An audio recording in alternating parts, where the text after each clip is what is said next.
Welcome back to the Barrel Talk Podcast. This is episode 78. I'm joined with Will Snowball, Nick Gwynn, Isaac Stolmeyer. How we doing? We're doing Fantastic. How are you doing? I'm doing all right.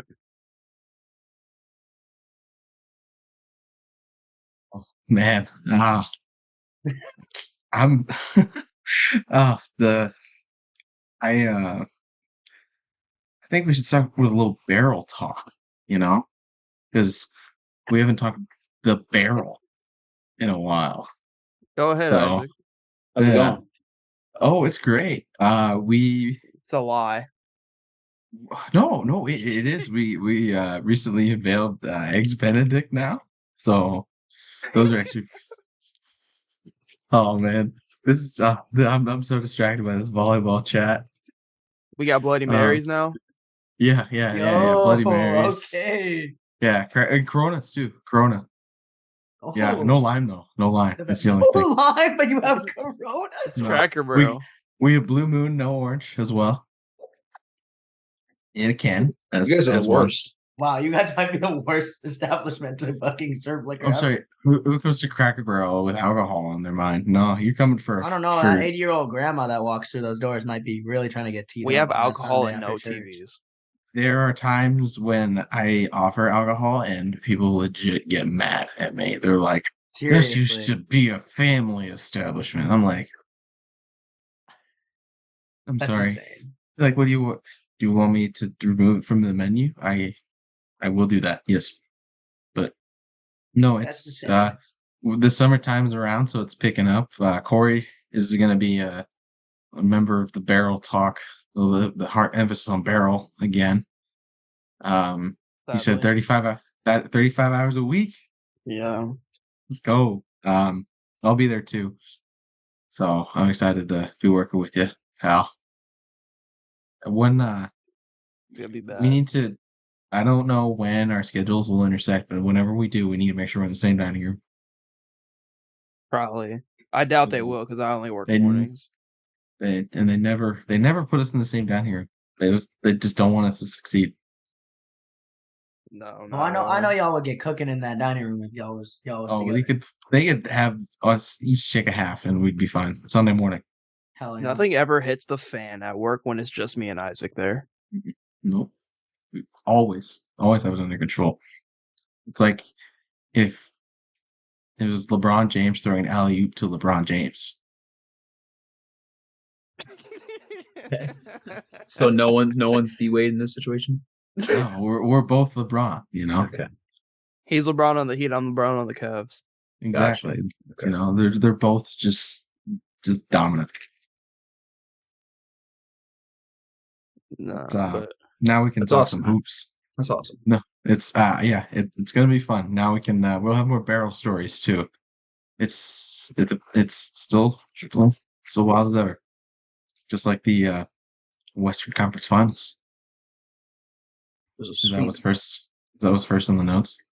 Yeah, it is. It is perfect because it says right here, Denver is just the better team, and that is a perfect summary. Whoever typed that, Corey.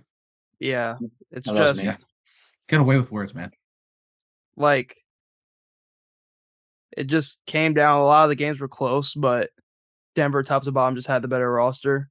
And is it really shocking? Yes, because I didn't see anybody picking Denver to go to the finals, even though they were probably the best team all year from the start of the season till the end, being the 1 seed and everything else. But I didn't really see too many people picking Denver. But is this really shocking? I mean, look at their road. Played Minnesota, and they were going to beat Minnesota. Whether Minnesota had all the injuries and people out regardless. Then they go play Phoenix, which a lot of people had the Suns beating them. I know a couple of us had the Suns beating them in that series, and they really handled the Suns. 6. Yeah, really handled them, and then blew them out on their home court in Game 6.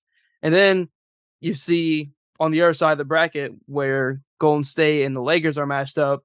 Most people probably thought, man, whoever wins this series is going to the finals because both the people thought that both these teams could beat them, even though they were 2 lower seeds. And it didn't matter. Even I think Golden State maybe would have got a game, maybe 2, but it wouldn't have mattered. I think Jokic was too good, and he's definitely the best player in the world right now. Oh, yeah. But I don't think it would have even have mattered. I just think they're just the better team, and this might be the most underhyped team has a 1 seed to make it to the finals that I've ever seen, in my opinion. Like, no light was ever shed on them, even when they were up in the series. Like, most of the talk was just all centered around the Lakers and LeBron and everything else. And Mike Malone even came out and said something about it, about how all the attention that was never on Denver and everything else. But Denver was just a better team. But yeah, that was really the sum of it all. Yeah, that's pretty much it. Oh yeah, you nailed it right in the head. Just quick sweep. It's funny to me that we cover, and I saw a tweet that kind of said something like this: like, we cover the Lakers so much differently than we cover every other team. We cover the Lakers like a reality TV show. You know, it's just we follow them around. We get quotes on their thoughts and emotions on situations and inside the locker room stuff and all the trade drama and everything. But with every other team, it's basketball. And then, it seems like the Nuggets that no one cares about, that no one covers. And there are ESPN like sports writers who said that they didn't watch Jokic and they didn't watch the Nuggets. He's a 2-time MVP. You got to give the man his credit. And I'm glad that the Nuggets made the finals, because finally this will put them on the map. And as it stands, I think they have the best shot to win a ring. Regardless of who they regardless of who they play, I think they're going to be the favorite, in my opinion. I mean, I thought they were going to get there eventually, because last time they were healthy with everybody, they were in the conference finals with a chance to go to the finals against the Lakers. They just haven't been healthy the past 2 years. Yeah. And you could have argued, if Jamal Murray doesn't get hurt at the end of the season that year against the Warriors, people would have been picking them to come out that year, because they ended up losing to Phoenix in the second. Yeah. I think that just like I didn't believe in this Denver team, because throughout the regular season, and don't get me wrong, every team had their ups and downs, but and I think for me, like, when I would watch Denver, I was just like, I just don't know if this team's going to be able to, I don't know, keep up in a sense, but I mean, they shut me up. I mean, and I think a lot of it was injuries, like you guys said, and they were hurt even still this year. Like, Jamal was still hurt, and now that they're fully healthy, and adding Bruce Brown apparently was massive for them. So KCP, yeah, and KCP's been balling. So like, now that this team's healthy and actually is showing what they can do, full strength, I mean, honestly, they look like the best team. They've looked like the best team in the playoffs throughout. So, yeah, they just play very fundamental basketball. So the biggest thing was, so last year when they lost to Golden State, the biggest question mark, even though the Denver was hurt, was can Jokic guard the pick and roll? That was a big reason why people thought that they were going to lose to the Suns. I brought it up when we talked about that series a couple weeks ago, but that was the main question: was can you have Jokic be your best player on a championship team with his liability on defense? He's kind of shut everybody up with that, because his defense has been a lot better in the playoffs. And Denver's defense has been sound throughout the entire playoffs and even the regular season for the most part. But he really kind of put all the doubters to bed, in my opinion. Like, I think he's really opened a huge gap in terms of him versus Embiid. Like, it's crazy. The year that Embiid wins the MVP, Jokic goes to the finals and wins conference finals MVP. And honestly, I think they have a great chance to win the whole thing. So yeah, and he's gonna win Finals MVP, no doubt. I mean, unless Murray just goes off, but I mean, Denver's second option, and Jamal Murray averaged 32 points a game in this conference finals. Yeah, that was a huge thing, and Jamal Murray deserves his flowers, and he is finally healthy. He's shooting the ball insanely well. I mean, 52% from the field, 40% from three, 95% from the free throw line. I mean, he is playing absolutely out of his mind, and 5 assists, 6 assists, 5 assists, only 3 turnovers was his max. They're taking care of the ball. I think, Will, you said that they're playing fundamental basketball. They're playing like this team. I said it in the pod last time I was on. They're a juggernaut. And yeah, right now, Jokic is definitely playing better than Embiid. And maybe, a bias, crucify me. I still take Embiid. I try to take Maybe. recency bias out of a lot of this. Like, if you're talking about player versus player, because obviously recency bias is going to have a big thing on it. That's true. And Embiid had to face Celtics who were throwing 3 bodies at him every time he even looked at the ball. And part of Jokic's thing is you can't triple team him because he'll just pass it out of it. But like you said, recency bias is a hell of a drug, and I'm not going to get myself too caught up in it. But right now, Jokic is playing basketball that Embiid has never played before. Like, he's reaching levels that Embiid has yet to reach in his career, and I think Embiid can. I just haven't seen it yet from him. I hope I can at some point. Right now, Jokic is playing like an all-time great. And I don't think there's any argument that Jokic is going to retire as like a top 5 center all time. This dude is insane. Is he going to be the best white dude ever? Is he going to be the best white player ever? Honestly, yeah. Is he going to overtake Larry Bird? Probably. I mean, if he keeps up these performances. If you're talking about white players, I think it's either going to be him or Luka. Yeah, Luka's up there too. I think Luka ain't up there. Fuck. Not yet. But Luka can. And he ain't do shit. Get him the shit, bro. He ain't do nothing. How many rings does Larry Bird have? 3? Sure. I don't. It was like the 70s, so does it even count? 2 or 3, but he has a fuck ton of scoring. No, they were against Magic, so they should probably true. count. Magic was solid. He has 3. He's 3 rings. If Jokic gets 2, I think for me that will pass because Jokic got 2 MVPs and Bird had 3. Yep. Bird had 3 MVPs. 3 consecutive regular season MVPs. Yeah, he went back to back to back. Jokic almost went back to back to back. Like 84 to 86. He probably or something like that, should. I think. Jokic probably should have. Probably not. Well, like here's the thing. Actually, no, he shouldn't. No, he should have won. If people say you should have won this year, he shouldn't have won last year. So like, it was just because when they gave it to him last year, he was the lower seed, and now he's the 1 seed. So that was the whole argument I had against it. I didn't think Jokic should have got it this year. So like, but it was. I think it was closer than. It's a regular season award, and Embiid was insane in the regular season. Yeah, no, regular season. Embiid is done. We just come to realize that Jokic is just the better playoff performer. Yeah, and that's it. He's just Jokic had a dip toward the regular season. He really it was a joke. I'm pretty sure it was a joke because it might have been serious that Jokic just didn't want to win MVP, so he just stopped trying so hard. Well, he was also sitting a lot of games at the end of the season. Yeah, he was. They already had the 1 seed locked up. They didn't play a lot. Just to rest him. Regardless, like I said, Jokic currently right now best player in the world. I don't think it's dispute. I mean, I've been watching this dude fucking throw up shots that, like, I'm just like, what the like these? Okay, I'm sorry. Jokic during the regular season was averaging like 2 3-pointers a game, and this dude's like one of the best 3-point shooters right now in the playoffs as a center.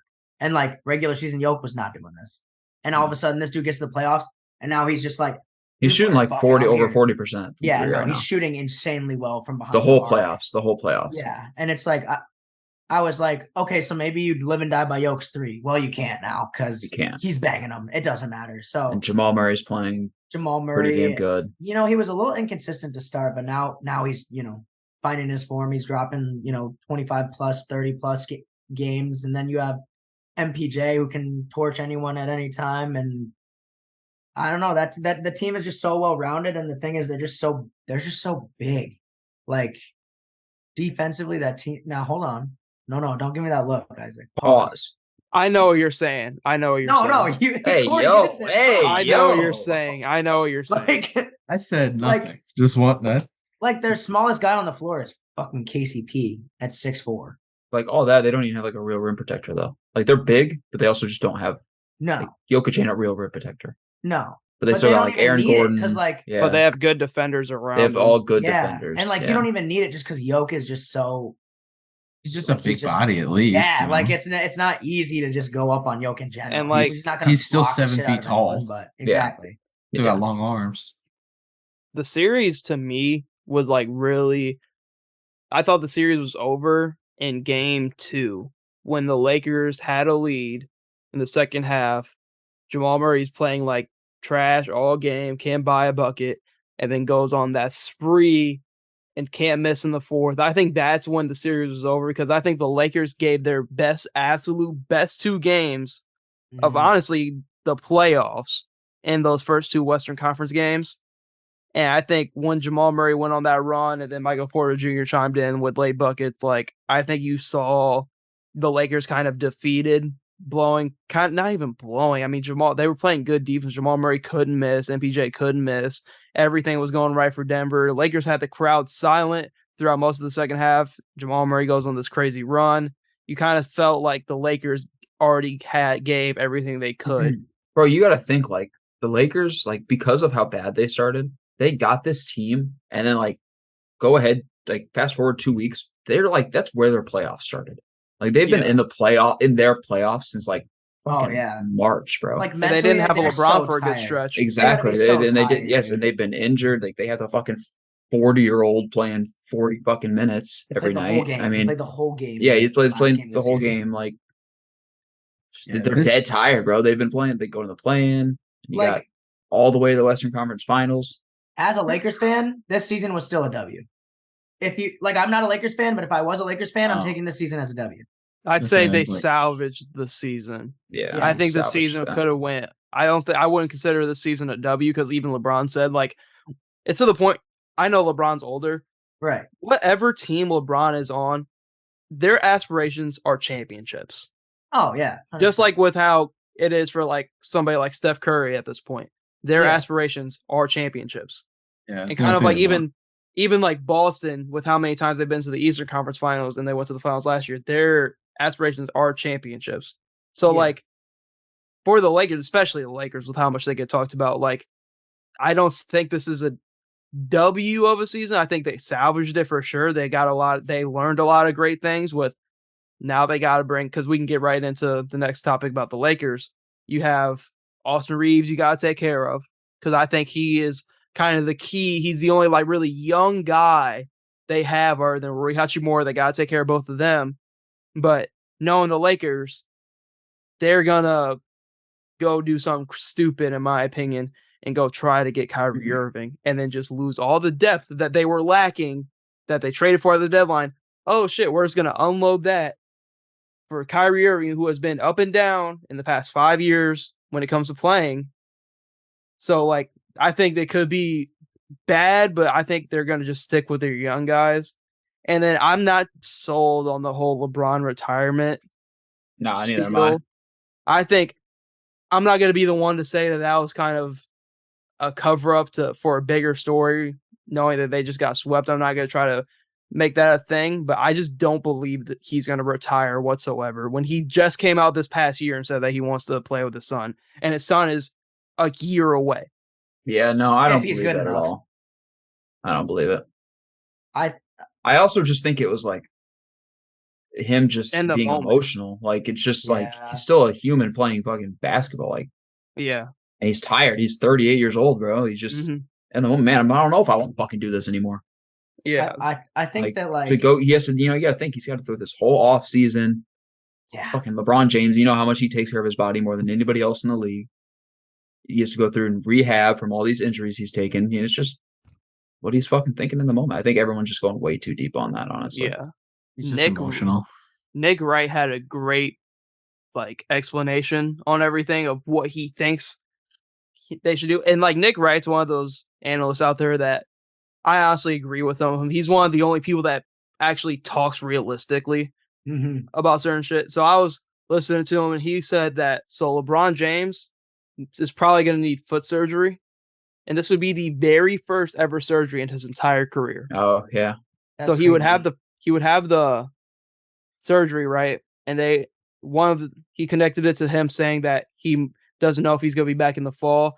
Nick Wright gave them idea of you have the LeBron surgery happen later in the summer, and you have LeBron come back around Christmas time instead of LeBron starting the year.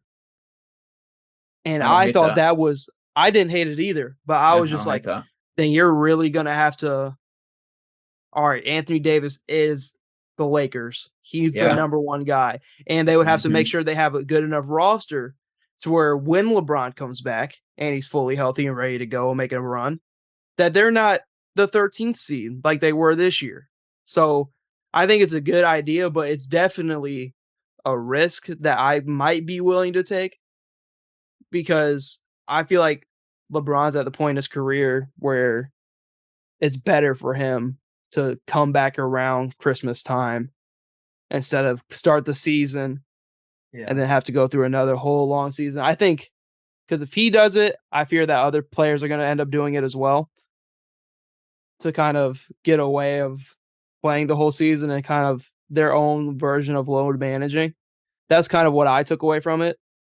But I agree with it. I think it would be a smart move for the Lakers, in my opinion, if they did something like that. It's just, it's a risk of being in the same position you were this year. But I think that roster, especially now that they've gotten a lot more experience and they've played together and things like that, even without LeBron, I think that roster in the regular season can get enough done to where maybe they're in the 8th seed, but it's a tight race like it was again this year. And it's the West, so it's probably more competitive than the East. And I'm assuming, I mean, people are just going to get better, but if it's as close as it was this year, if you can hover around the 8th seed again, that means you can probably sneak into the 4 if you can run for a stretch of games. Mm-hmm. If you can get halfway through that season, which I think that roster could, if AD is willing to take that role and step up, because when AD has proven that he can be, when he's healthy and he's good enough, AD can be that dominant force that can win that can win the Lakers games with just having like Austin Reeves, Jared Vanderbilt, D'Lo, and like Malik Beasley around him. Like that'll be enough if AD wants to be that guy, but he has to. It's going to come down to him again this year if LeBron does that. But Reeves has shown that he can have his spurts and drop 20, 25. And if he can start doing that more consistently, especially without LeBron, if he decides to do this, I mean, there's a scoring option. Jared Vanderbilt apparently is working on his 3-pointer. So if that can actually start becoming consistent, that helps him a lot. And he's a defensive. We all know about his defensive prowess. So that's helpful. D'Lo is streaky, but I mean, D'Lo, if D'Lo is actually, is he a free agent this year? Yes. Okay. Him and Austin Reeves and Rui Hachimura are free agents. And Lonnie Walker. Shit. I think they need to bring back Rui, and Reeves should be their top 2. They do have around 30 plus mil in cap space. Okay. Here's the thing though, is Reeves is probably going to get 4 years, $100 million in free agency. Oh, he's going to get a bag, yeah. Well, the Lakers can match because he's a restricted free agent. That's a lot of money though. But like Corey just said, they only have 30 million cap space. Are they really going to spend 25 million of that 30? Austin Reeves? The free agency class is not that great, but it has a lot of guys in there that are going to be very impactful for like contending teams. There is no home run superstar in free agency, but this is probably the best free agency role player wise. Like Austin Reeves, I still up in the air. I'm not even saying that, but like no, I'm not. Yeah, but like I feel like the Lakers, they're in a tough spot because Austin Reeves is probably there's a team that's gonna offer him a good amount of money. Are the Lakers gonna be prepared to match that? And then Rui Hachimura had a great postseason and a great season once he got to the Lakers. Once he started playing, what are they gonna do with him? They could definitely got a lot of questions.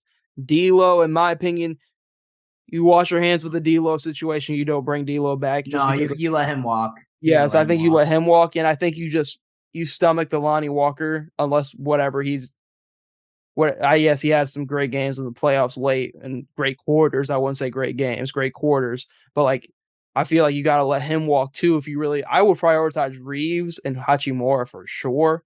Yeah, but if Reeves is too expensive. If Reeves is too expensive, you let him walk and you take Lonnie Walker and you bite that bullet. Because if Lonnie Walker just didn't get PT in the regular season, but before they made all of those moves, he was. And to be honest, Lonnie Walker, like I'm a fan of Lonnie Walker when he plays. Like on the Spurs, he was solid. Like he can get buckets, especially if you actually let him play in the game. So, especially in the regular season, like if you're the Lakers, I just don't know if 25 mil a year on someone like Reeves is going to be worth it if you can just go get extra pieces knowing LeBron's going to come back and just solidify that bench and get pieces that are going to get the job done until he's back, or until, that, like, let's say LeBron comes back early to start the season, but then takes another injury or needs some extra time off or something like that. But you'll have those extra options versus going and blowing all the cap on someone like Reeves. And you're like, well, now we've just lost, 2 or 3 more valuable bench players. And let's say Reeves gets hurt and LeBron's also then hurt. And it's like, well, now who are we starting there and what's going on? So, like, I don't know Reeves is very solid and Reeves has 100% grown on me. I ain't gonna lie. I was a big Reeves sleeper before the playoffs, but I don't know if he's going to be worth that money just for that Lakers team and where they're at, I guess. Definitely a risky offseason because, I mean, obviously there's always the speculations of Lakers going and getting Kyrie Irving. That's just always been up in the air for the past 2 years. And then, like, there's also talks of, do you trade Bron? Some bullshit that Colin Cowherd put out about, a possible Bron trade to the Warriors, which is just not going to happen. It's just whatever. So I don't see LeBron anywhere. Like, it's either retirement, which I don't see, or he's just going to be on the Lakers. And they're going to have a very risky offseason. I do think they're going to make it work. I can see them definitely clearing up some more money because I do think Austin Reeves is going to get an absolute bag thrown at him. Well deserved. I mean, he's played great all year for them, but it's just how much are you willing to pay him? Yeah. Reeves in the conference finals averaged 21 points on 56% from 3. And he didn't miss a free throw to go with 3 rebounds and 5 assists.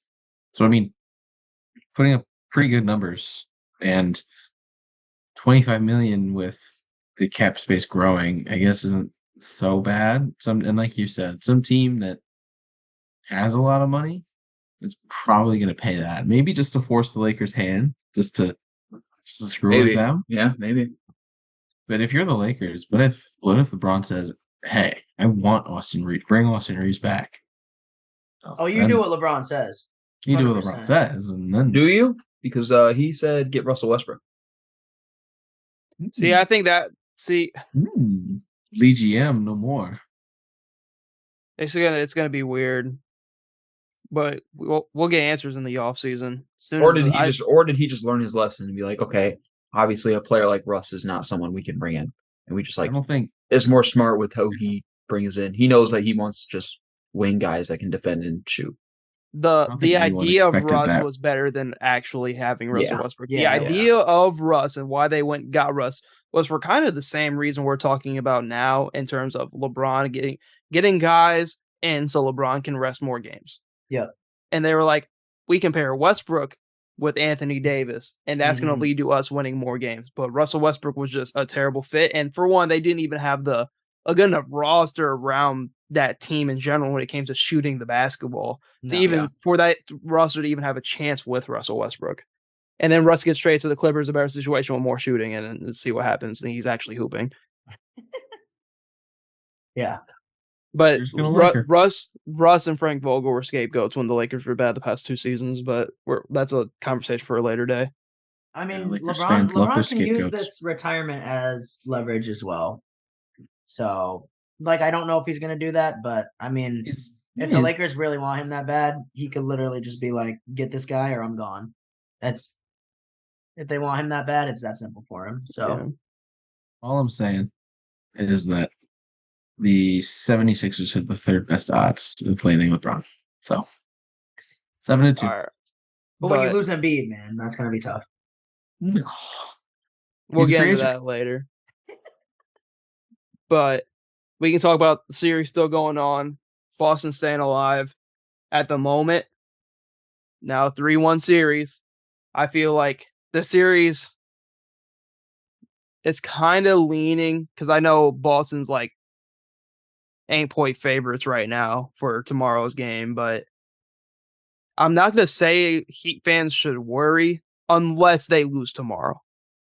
If they lose tomorrow and it shifts back to Miami for Game 6, then all the pressure goes to Miami. Yeah. But just like talking about the pressure. series, I mean, the Heat have been dominant. The Heat's role players are making shots. Their role players are playing extremely well. Boston's win yesterday was actually really the only game in the entire series that they actually shot the ball well as a team. And then Boston Stars have just not shown up in either of these games. They probably should have won game 2 when they had the 10-point lead. Then they squandered that.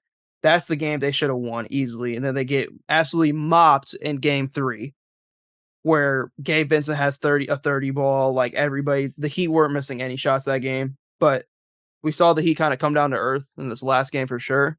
But I think Boston's just already in too deep of a hole against a very well-coached team that I feel like could just, and they've proven they can go into Boston and win, and Boston hasn't been good at home. I damn near don't even consider this a home court advantage situation. I think them being the favorites by 8 points is absolutely crazy with how bad they have been at home.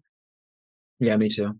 I could easily see Miami going back to Boston and snagging this game. But I don't know. Boston, they're in a tough spot right now, especially with Jaylen Brown and their contract situation going up. Series ain't over yet. It could still get interesting, but I think Boston's already in too deep of a hole to even claw their way out of, especially against this kind of team who's really just had their number. They've got no one to rebound, man. I mean, Tatum is their leading rebounder. Like, Bam has played insanely well. Gabe Vincent has shown up. Even with like the Heat role players like going absolutely crazy, like Miami's just looked like the better team. Like Malcolm Brogdon came out before the series. They're not going to out tough us. What are they doing? They're out toughing you. What else are they doing? And they're like toughing you, man.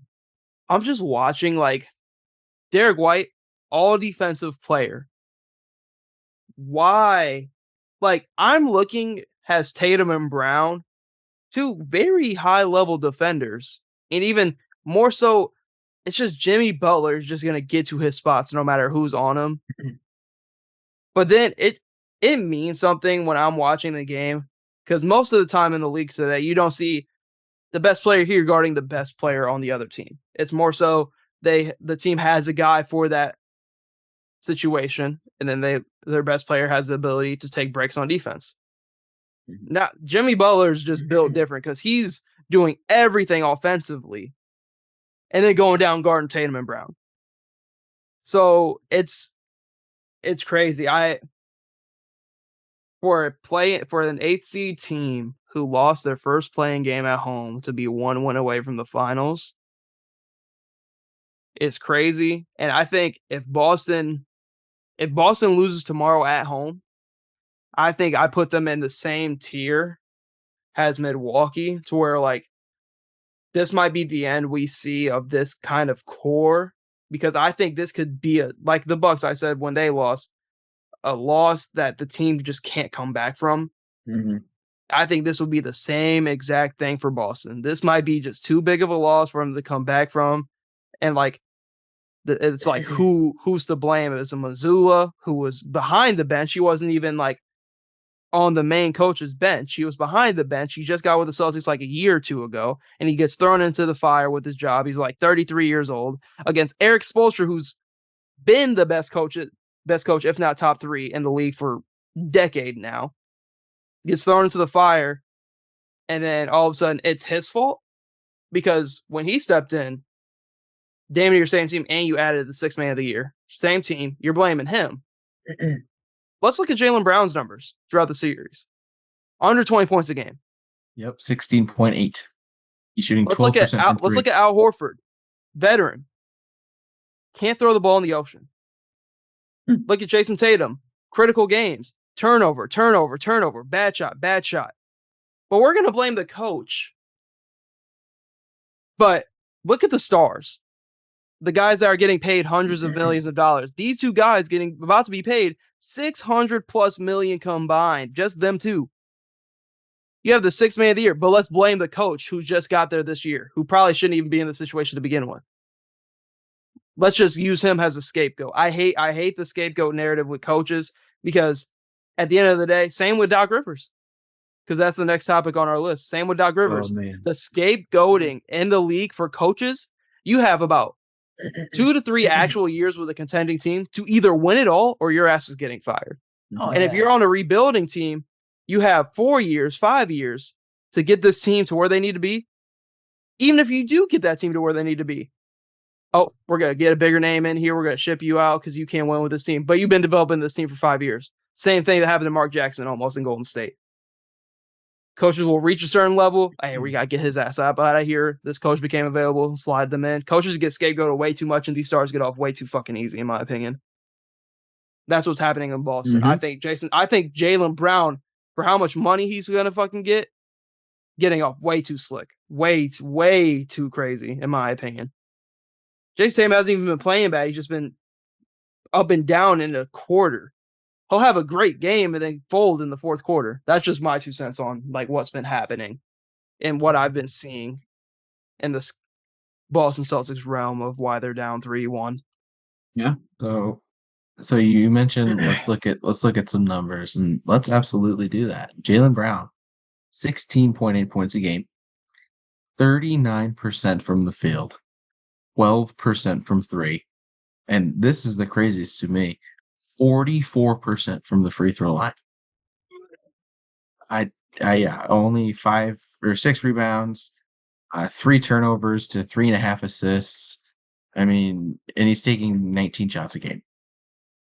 This is like really, really bad for a guy who's about to make the super duper max, $296 million over 5 years is what he's eligible for. And probably what he's going to ask for.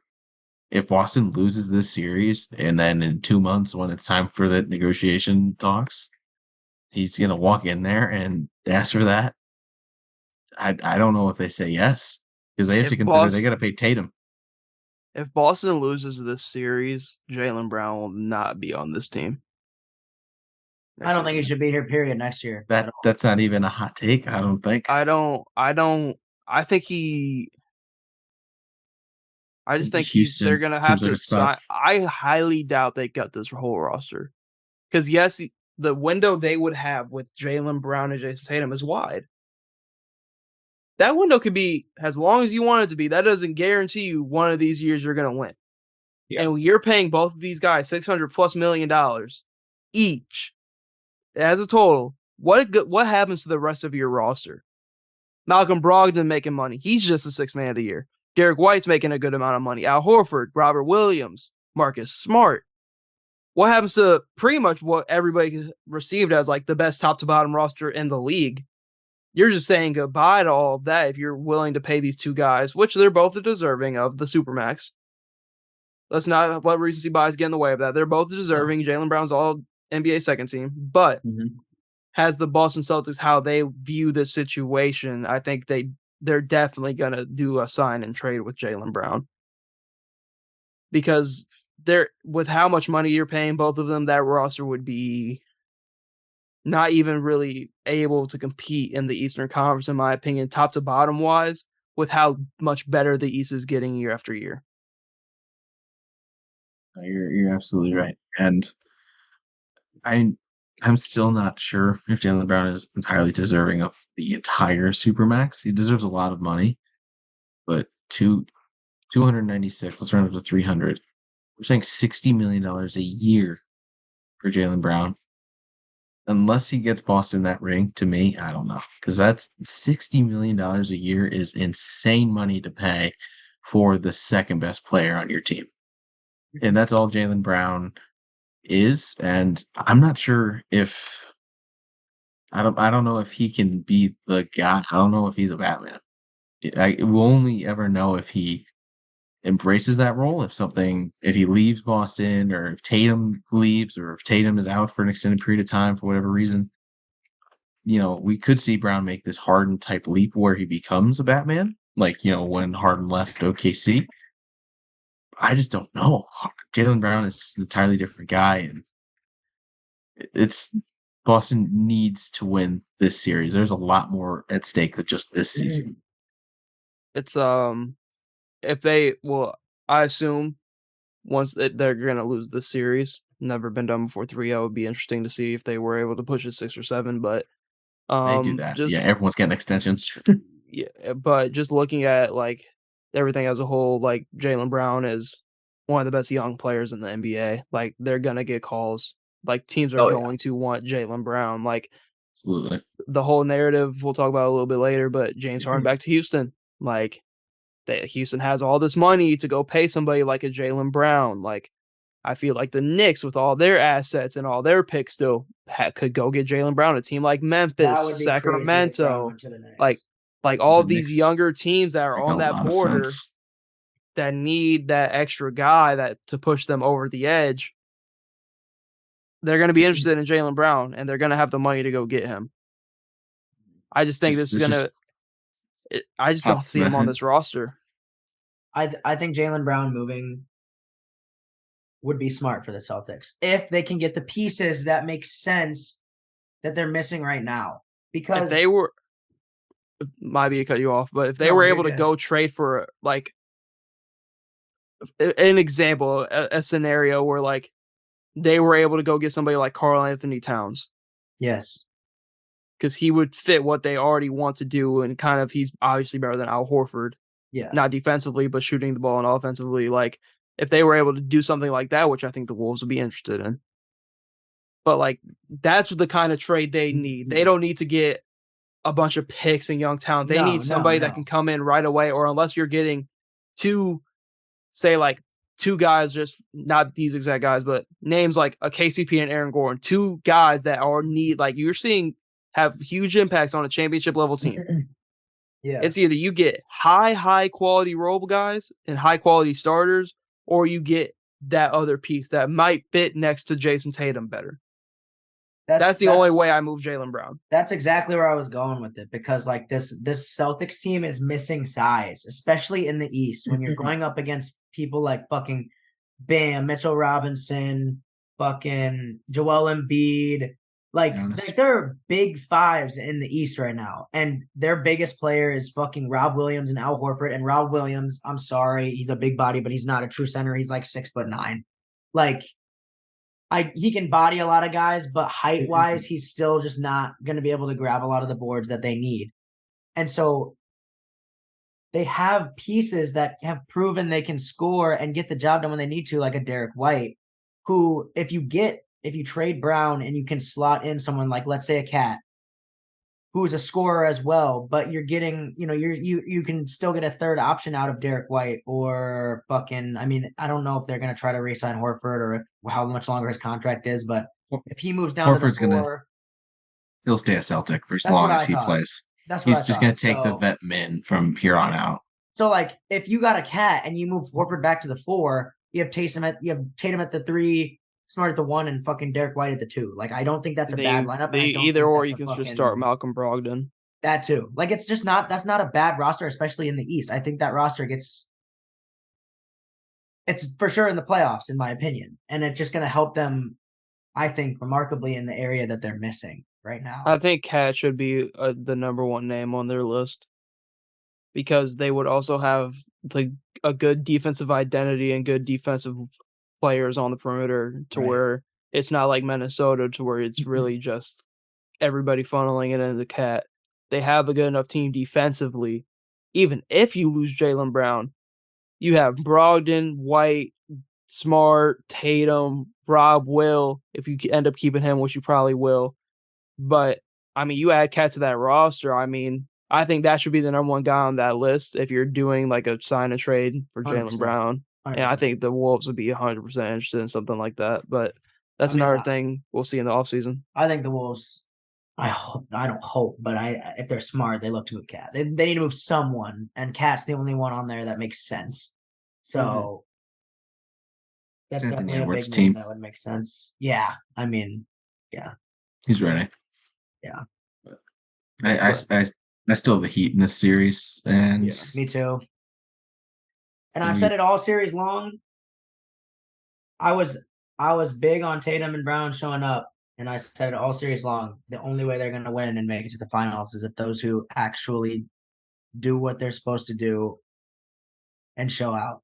And Tatum has played well still. He's been inconsistent, but the whole offense is being run through Tatum. He's still grabbing, 10 plus boards a game. It's not like he's playing horrible, but it's hard to pick up that slack when your second superstar is dropping fucking 16 a game when he was averaging 25 plus in the regular season and he's shooting like shit. And it's just a bad spot right now that they're in. Mm-hmm. Unless Jaylen Brown has a remarkable comeback in the last end of this to end the series. But I just think the Heat are going to take it. Yeah. But on to the Sixers. Yeah. Okay. Very interesting. No. After this happened 10 days ago. Why are we bringing this up again? No. Hear me out. What?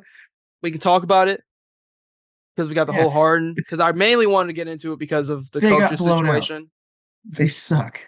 Check. All right. What else? No. Okay. We can get through this quick one. We can get through this quickly. All right. So main questions I really wanted to have for y'all is like, did Doc Rivers deserve to get fired? And more so, do you think James Harden will end up leaving? Which, from all angles that I'm seeing on Twitter, it looks like James Harden's out of there, unless they get the exact coach that he wants. And in my opinion, I think y'all agree. I don't believe Doc Rivers should have been fired. Just like I don't believe Monty Williams should have been fired when we found out mid-pod about it. Mm-hmm. Because, like I said earlier, at some point, and they talk about it on TNT, and I think that Shaq does a great job about it when he talks about it because he was a superstar caliber player, one of the best players to ever play the game. And he says it perfectly. There's times where your best players just need to perform. In Game 7, you got 2 stinkers. And I just think Doc was completely scapegoated. And that didn't really sit right with me because all the coaches available there, I feel like there's a world where they just swap teams. Now Monty Williams is getting interviewed for the Sixers job. It's just crazy. All right. Well, first of all, yeah, the Sixers got blown out, right? But you were absolutely right. It is not entirely Doc Rivers' fault that Joel Embiid and James Harden played some of the worst games of their lives and were just moping around the floor, being absolute losers with loser mentalities. And yeah, that's not Doc Rivers' fault. But at the same time, it was a culmination of things. He had a reputation for refusing to develop young talent, constantly misplaying rotations, using all bench lineups in huge games, and those lineups getting absolutely roasted. Last year, there was a huge issue where he refused to play Paul Reed up until like the final, like a few games before the playoffs. And Doc Rivers, he is a very old school coach, and ultimately, I feel like Daryl Morey's main goal is to get Harden back. As much as all signs, like you said, and I agree, all signs seem to be pointing towards Harden going to Houston. I think Daryl Morey is going to do whatever it takes to keep Harden, and that included, unfortunately, firing Doc Rivers. So no, I don't think he deserved it, but at the same time, I get it. It's kind of time for a change, and yeah, I also get it. I hate that it happened, but yeah, I see why it happened. It wasn't long. There were many times when Doc Rivers could have prevented things from happening, like the collapse in Game 6, where he like that whole thing. I just see. I don't even put that on him. I don't know. I'm trying. Yeah, that was just like you're gonna let Tatum shoot those shots. He's 1 for 30. Not even that. Like, even in the fourth quarter with, like, Joel Embiid not getting a touch or whatever, I don't put that on Doc Rivers at all. Like, you're the MVP of the league. You're the best player on our team. Go demand the ball. I shouldn't have to run a play for you when you're the best player on our team. Go get the ball. I don't put that on Doc at all. I'm looking ahead at these. No, I didn't read too far. I see the next thing. The Sixers genuinely have a Joel Embiid question of because he has proven to be so far a loser. He is a loser. He hasn't won anything. He's a loser guy. He's a loser. He's a loser. He's a fucking loser. I'm sorry. Isaac might be the most realistic fan I've ever seen of a professional sports team. I'm just tired of watching them get to the finish line and then shoot themselves in the foot He's and a then loser. He has refused to show up in games when things aren't going his way. He turns his head down. He plays sloppy. Game 6 and Game 7, we've seen this. We've seen this every year. He has had like seriously one good playoff run, and it was in the bubble. And he had Al Horford and Ben Simmons. He averaged like 30 a game on great splits. It was awesome, and the team sucked. And that was it. Daryl Morey has a legit Embiid question because Embiid cannot win on his own. He just can't. He's proven that he's just not that guy.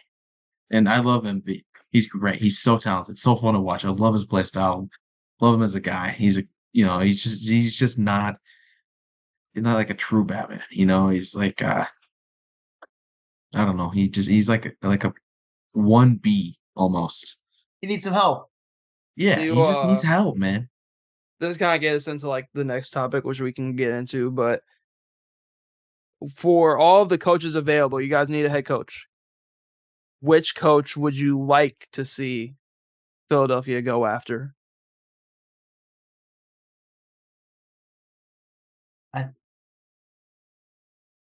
I want to see Monty Williams. I was going to say the same thing.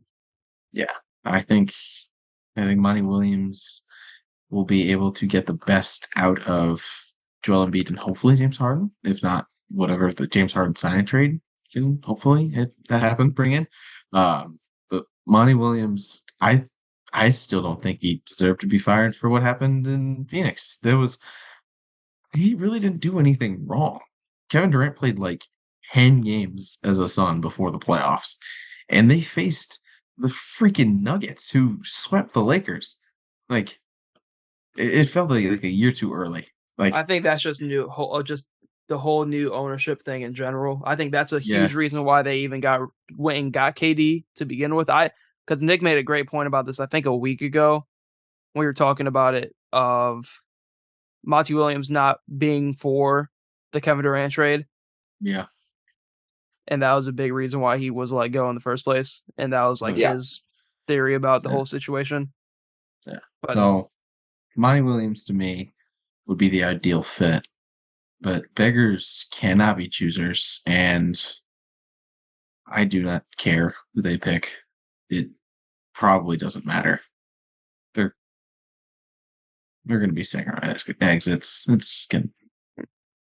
What is Jalen Green and Joel Embiid going to do? No, hear me out. Because this is the only way y'all keep James Harden. See, there's this guy. They can get the whole trio back together. Daryl Morey, James Harden, Mike D'Antoni, right? I think Mike D'Antoni getting Mike D'Antoni would be the only thing that would make James Harden want to stay there and not go back to Houston. He's so old. He's like 75 years old. You know that, right? Like, he's older than Greg Popovich. He's probably older than Joe Biden. I just think it would be interesting. Geriatric man. I don't want to see it. Because at that point it's James Harden's team, and then Joel is really gone. Like, it's still Joel's team. It is still Embiid's team. He hasn't won anything, but he is the process. Damn it! Hey, he got an MVP, man. All right. He is a league MVP, and he definitely deserved it. So it is a regular season award. That's what matters. It's a regular season award. Matters, okay, that's he got what he deserved the MVP. Shit. But man, I'm really seeing an Iverson-like arc for Embiid, where he just is just on competitive teams, and then he like gets traded towards the end of his prime to some team that's desperate to make a move, like the Knicks. Could really see the Knicks going in on Joel Embiid. Portland is a very interesting situation because they have the 3 pick, and 3 pick plus Shaden Sharp and whatever else salary filler is an interesting package for Joel Embiid. Yeah. And one that if you lose Harden, if Harden's for sure gone, like if he texts more, he's like, hey, I'm going to Houston. Sorry, I'm literally God there. Like people cheer in the streets whenever I'm walking. You know, he's I get my dick sucked down the road. Right. You know, Harden does whatever he wants. He could piss on the sidewalk and they'd applaud him. So he's got the clubs there, man. They love him. He's got he didn't his jersey get retired in one of them? Yeah, something like that, dude. No, the clubs there are for Harden, bro.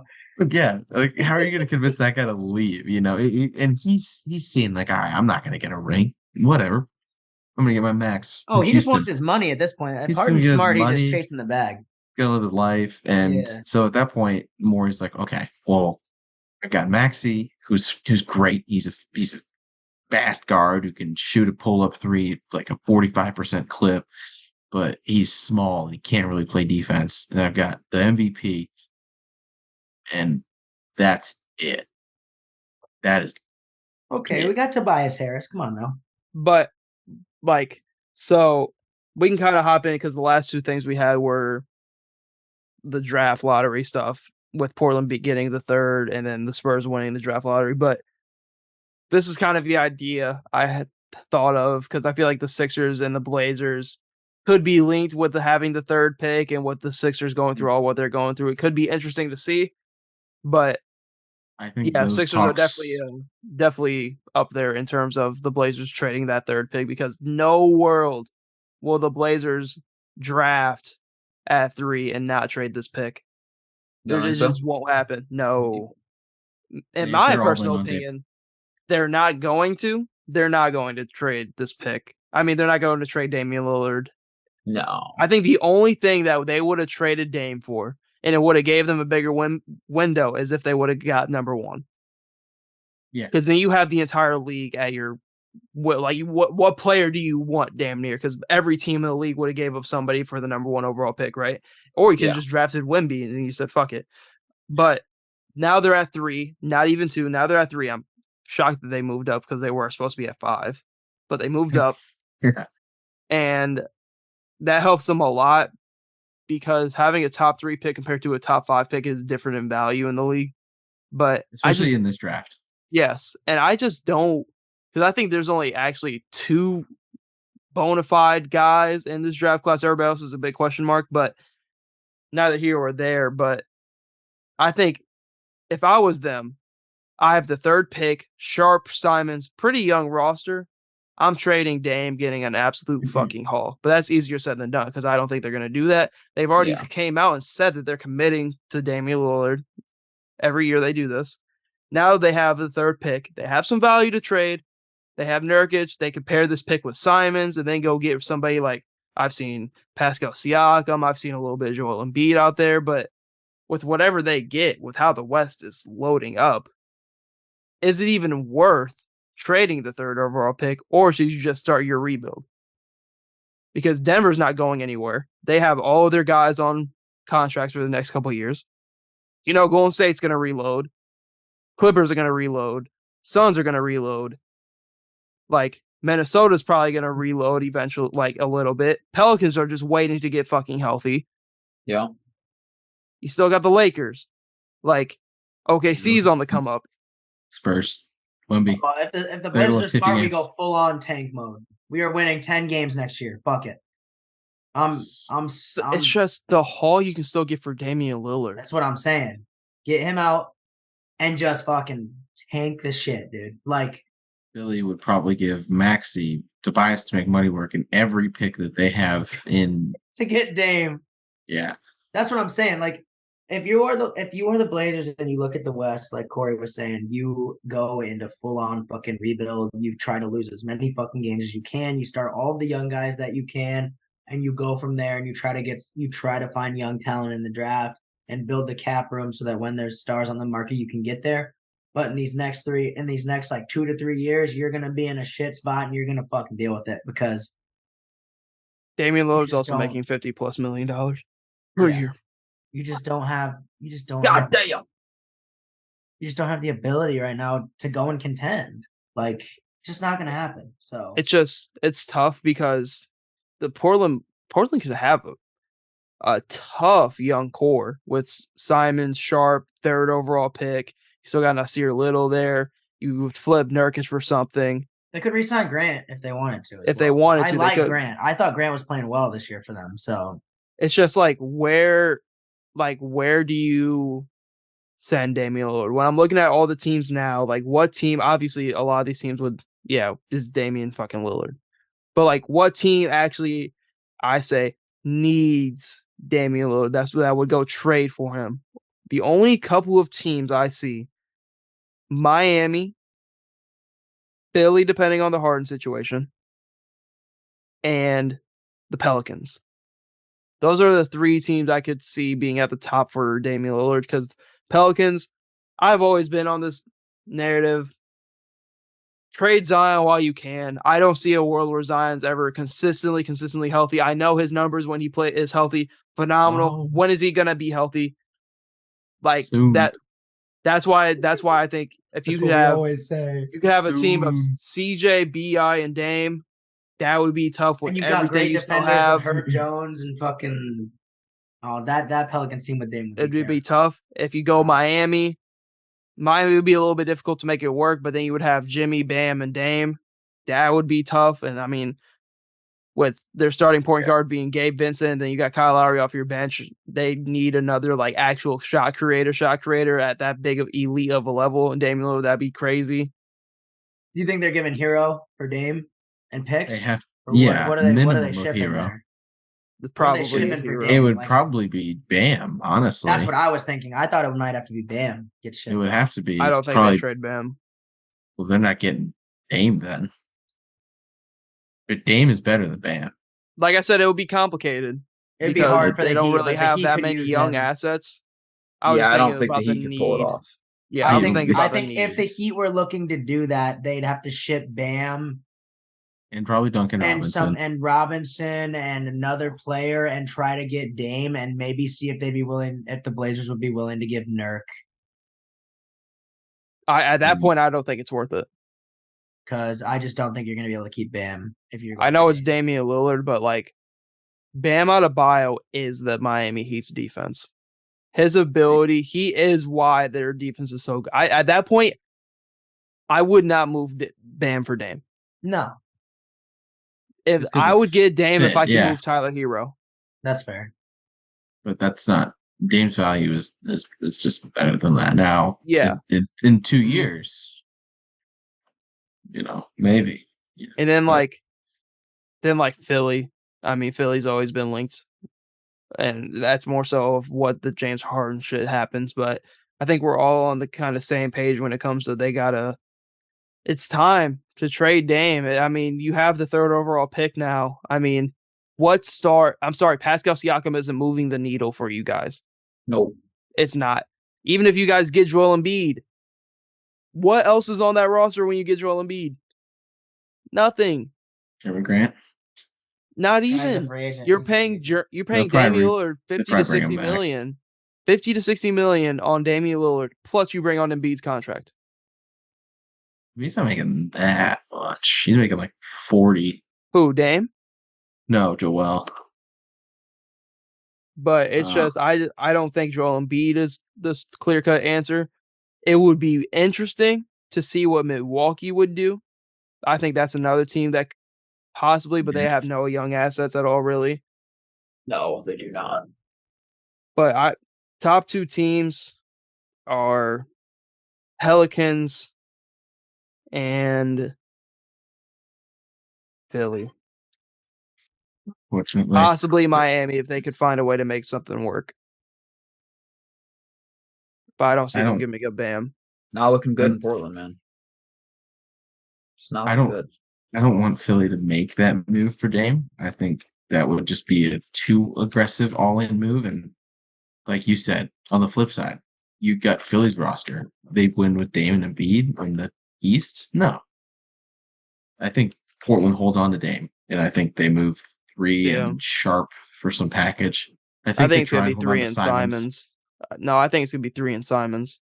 So I think Sharp's he's only like 18, and he's just kind of raw. I think they'd rather keep because Simons is making a good amount of money to where you could go make contracts work with him in the trade compared to Shaedon Sharp because he's still on the rookie. Simons is on the extendo now. I'm pretty sure, so he would be able to make that money work, and I'm pretty sure you would have Nurkic in some kind of deal to help make money work. So I think they would rather do that and then bring in somebody in and then still have enough cap room to bring back a Jeremy Grant or something of the works. But it would take. I want Damian. I'm a big Damian Lillard fan, but I don't know like what trade is out there with the 3rd overall pick. Now, if they had number 1 and they were like willing to trade number 1, like then you're talking a whole different story. But they got 3. 2. Yeah, even number 2. But like now you're at 3. Get that Hornets pick out of there. I don't want us at 2. I hope we trade down so bad. Don't want Scoot Henderson? Not with LaMelo, no. From experience of somebody who's fucked up the top 3 picks before, you draft best available, figure out fit later. We should have LaMelo Ball on the Warriors right now instead of James Wiseman. If we just drafted for talent, fit can matter later. Then I'd be a Warriors fan. Man, it doesn't matter. You're right. They're not robots, they're players. To figure it out. Hornets, you get Scoot Henderson, who in my opinion, like obviously it's a hot take. No, I'm not trying to be different. I'm not that high on Victor Wembanyama. When they say that his ceiling, if he is even KD, Hakeem Olajuwon, or Anthony Davis, he is a bust. I was like, those two of those guys are arguable top 10 players. Why are we putting a ceiling on somebody who's not even in the league yet? Yes, he is 7'5" and can shoot the ball and dribble the ball. Cool. You don't need somebody that can do all those different things in the NBA. Whatever. Yes, he's 7'5". I understand he is very good. How long is he going to last in the league? Yes, I've seen reports of him working with a sports specialist to keep his feet healthy, everything else. But if I'm the Hornets at 2, wow, we got Scoot Henderson, which long-term could fuck around and be the best player in this draft class, low-key, and nobody wants to talk about it because everybody's so locked in on Wembanyama. I understand the hype, but you draft on talent because all I'm seeing from the Warriors now is, wow, we had the 2nd overall pick a couple years ago. Pick James Wiseman. Fuck that. He's not even on the team anymore. Goodbye, James. Goodbye. So you draft for talent. I get it, and I don't hate the thought of Scoot Henderson. It's just like, what's going on? I mean, if y'all trade down, y'all trade down. You trade Brazier and the pick, trade down. I could see both ways, but yeah, if you guys are going to draft, I won't hate the Scoot Henderson. Damn sure if y'all draft Brandon Miller. If y'all draft Brandon Miller, y'all are clowns. If we draft Brandon Miller, I don't know what's happening. Now y'all going to draft a Thompson twin. I'm down. Ooh, I'm down to move down for a Thompson twin. I'm not. Dude, I am scared of those Thompson twins. I think they got bust written all over them. Give me a Thompson twin. I do too. They're in the overtime elite league playing against fucking 17 and 16 and 18-year-olds. That is true. And they're in the OTE league, not the G League. Yes. The OTE league, which is a social media bug. That's exactly what the overtime elite league is. You play barely any fucking competition. For real. Yeah, it's for not college and NBA level competition. Like if you go to the G League, I'm whatever. I mean, G League, they got dogs in the G League. You're gonna have to fight for your shit in the G League. But you're in the OT. You're not like no, and you want to go to the league. You're not playing because everything I see about the OTE league is just all. It's social media. Driven. Yes, it's all social media driven. So I'm like, are these two motherfuckers actually good, or are they just like hyped up social media projects? Because most people thought LaMelo was that way. No, but LaMelo was also overseas playing. You could say whatever league he was in, he was also overseas playing. These motherfuckers are just playing damn near people that just decided not to go to college. 16 to 18-year-olds. Or why didn't they go to the G League at least? You know? I don't know. Because I actually don't know what the point of the overtime elite league is. I mean, I guess they probably get I don't money. Know. I guess. But even Jalen Green said on Paul George's podcast, because Jalen Green took the G League route and everything else like that. He said it definitely prepared him more for the actual day-to-day NBA life and like what that's all about, and prepare him more for NBA, because obviously NBA is different than college. Yeah. But the adjustment from the OTE league to NBA is like astronomically huge. I have wondered what like the OTE league actually was, because like I saw that and I was like they look super talented, but I only see them on social media. What is that, right? Yeah, I was like, well, the league doesn't look talented, but the Thompson twins do. But like that's because I see them get hyped up on OTE. But I was like, I don't actually know who's all in those. Like, what is the OTE league? So, like Corey said, when the 16, 17, 18-year-olds, and these guys are shooting some really scary numbers. And I mean scary in a bad way. Like below 30% from three, below 15% on dribble pull up from three, below 70% from the free throw line. One of them is shooting below 50%. I think it's like 43% in the paint. Like these guys are just give me Scoot at that point. No, give me very, very athletic. But usually when there's athletes who have a chance of developing a jumper, they at least are good finishers in the paint, and they're good free throw shooters and have at least some sort of midi. But these guys, no. They look like they have no shot. The shots that they're missing too, of the clips that I've seen, they are like bricked, like air balls. Like they look like they just learned how to shoot a couple years ago. No, please give me Scoot then. I don't want that. If we take Brandon Miller at 2, I might lose my mind. I'm not even that high on Brandon Miller like that. I think it's a Wemby and Scoot draft class. If you lost and didn't get a top 2 pick, tough luck. Sorry. And I hope the Hornets don't. Oh, we could just draft Brandon Miller. He can start with LaMelo. No, you can just start LaMelo and Scoot together. Please don't give me Brandon Miller. I don't want Brandon Miller. But draft's gonna be very interesting. I definitely see a lot of trades this draft. Yeah, because I don't, like I said, very top heavy, like top 2 players, top heavy. Everything else is a question mark, realistically, in my opinion. It all depends on obviously what team people go to and everything else, but there's really only 2 actually players that are probably going to be good right out the draft, and it's just those 2. Yeah, it's gonna be a good offseason. Yeah, the Spurs are the perfect spot for Wemby. Like he could. I think it is that perfect spot for him for sure. Apparently, the big 3 are going to come out retirement to mentor Wemby. Big 3 being Manu, Tony Parker, and Tim Duncan. So that's pretty cool. Don't care. The expectations on this motherfucker are crazy. Ooh. Oh no, they're insane. Suns fans scared, but no, I really hope people don't like you said, the whole thing with like if he's not better than Kevin Durant, he's a bust. That is just an absurd take. I do think the pressure is like if he's not even a superstar, if he's not even a superstar, top 5, top 10 player in the world at some point, then it's a failure. I don't think that's fair. No. But it is what it is. He got blessed to the perfect situation, so like he could be in Charlotte. So yeah. It'd be Kemba Walker and Gerald Henderson mentoring him. You know? But we'll see though. Maybe a little Michael Kidd Gilchrist, Bismack Biyombo. Ooh, Michael Kidd Ooh. Yeah, no.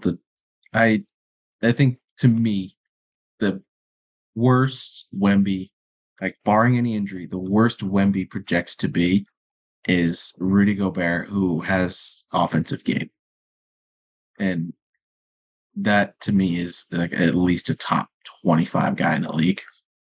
Because he's actually 7'5". Like it is insane. He's so much taller than Rudy Gobert. There's pictures of them standing next to each other.